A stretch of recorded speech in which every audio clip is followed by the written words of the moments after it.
Now, each Sunday at this time, we're going to look at the big stories and the big issues in crime this week. And to guide you through it all with me is Jackie Hames, who served with the Metropolitan Police for 30 years. Good morning to you. Good morning, Sam. Well, we're going to start with the allegations of a Westminster cover-up of historical child abuse allegations. This week, Home Secretary Theresa May announced a national inquiry into how authorities may have ignored abuse.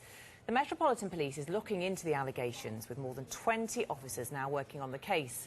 The Forces Commissioner says the unit is facing a whole number of challenges because of the historical nature of the claims, raising the question of whether such investigations are even being staffed properly. The President of the Association of Chief Police Officers, Sir Hugh Ord, has called for historical inquiries teams similar to those seen in Northern Ireland to be introduced to take the pressure off stretched police forces. So, Jackie, tell us more about these teams. How would they work?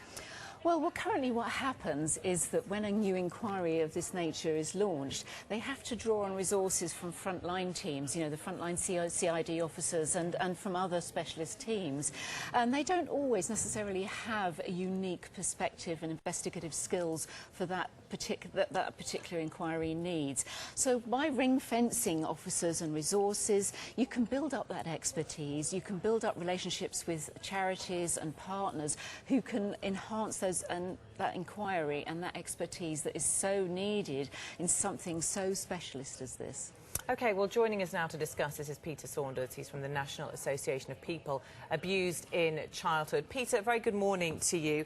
Well, investigating these historic cases puts a strain on the police, but let's talk about the victims, the people that you deal with. How difficult is it for survivors to come forward? Are you seeing a big increase in calls to your charity?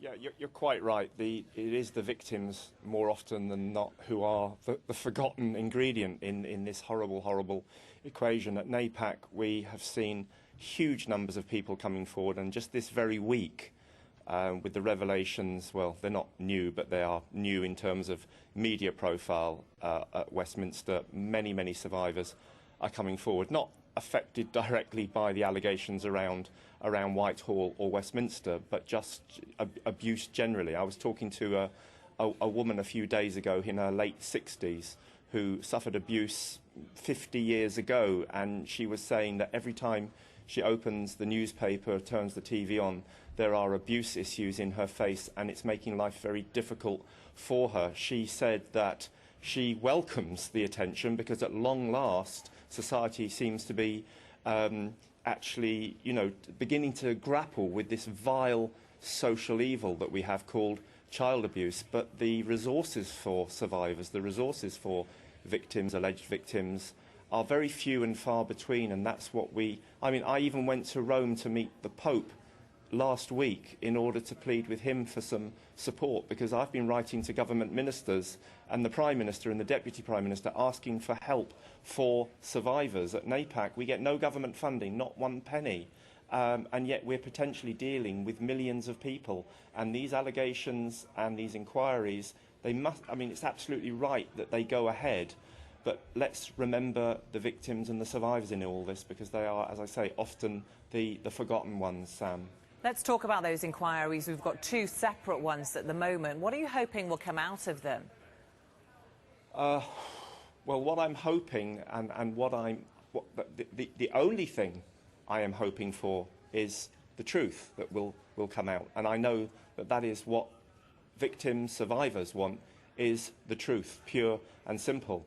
In terms of my confidence in that happening, in the appointments of the inquiries and the individuals involved in the establishment links that they have, I imagine that we will end up with a very good, meticulous, organised, presented whitewash, unfortunately, but I really hope and pray that I'm wrong. Peter, putting the victims going through the criminal justice process, does that give them some sort of resolution, or is it more about acknowledgement that something has actually happened to them? I think it's a mixture of a number of things, Sam. It's a mixture of a number of things. None of us as survivors of abuse can turn the clock back. There's no question of that. What happened to us happened to us. We can't undo that. We have to live with it and move on. And as I say, that's why NAPAC exists, to help people to move on.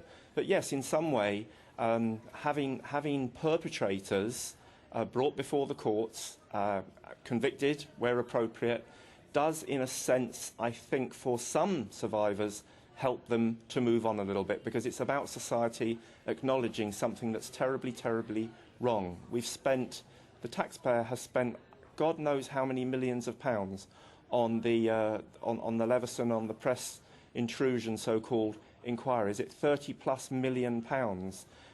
The intrusion into children's lives when they are abused, believe me, is 1,000,000 times worse than press intrusion. None of it is good, but let's get our priorities right in this country, and we should have a fully independent inquiry, or probably more than one inquiry. We think an overarching royal commission would be appropriate as well, to look at this dreadful, dreadful issue. Our colleagues at the NSPCC tell me, and will tell you, that 1 in 4 children in this country is abused every year. That's an outrageous statistic, and it's something we've got to get to grips with. And I think survivors hold the key, and these whole issues, the inquiries, the exposure, and the reason for our conversation today is because survivors are bravely coming forward and speaking out about what happened to them. And credit, once again, I say this every time, credit to the media for keeping this in the spotlight, because by keeping it in the spotlight, we are hopefully going to be able to protect our children in the future.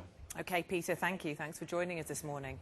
Jackie, as well as the victims coming forward, hearing their stories, we've now got these inquiries focusing on institutions and how they've dealt with the victims in the past. And the police are going to come under scrutiny, aren't they? I think everybody is, aren't they? We're going into a society, I think, as Peter was saying, where suddenly we are prepared to talk about these issues. You mentioned the word paedophile 20 or 30 years ago. People just didn't want to know, to be quite honest. It was such a subject that is so difficult. Do you think that was including the police, though, that didn't want to know? I think so, yeah. I mean, I joined the police service at the end of the 70s, and it was almost a taboo subject. People didn't understand it, they didn't know how to get to grips with it. It was difficult, it was embarrassing.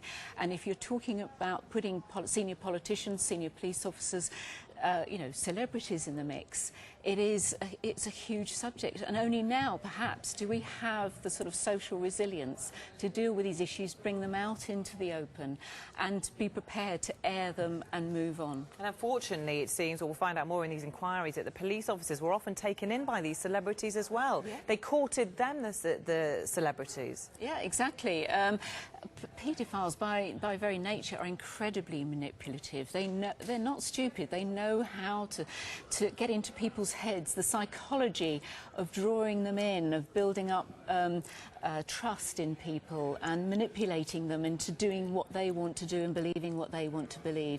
They are almost sociopaths in as much as they believe they are right and it's everybody else that's wrong, and that's very difficult for anyone to deal with if they don't understand what's driving it. All right, Jackie, thank you. Well, there's more coming up with Jackie next, including an appeal for help tracing missing people. We'll also take a look at the other big crime stories of the week, and with 2 missing teenage girls feared to have fled to Syria, what can be done to stop Britons being recruited by extremist fighters?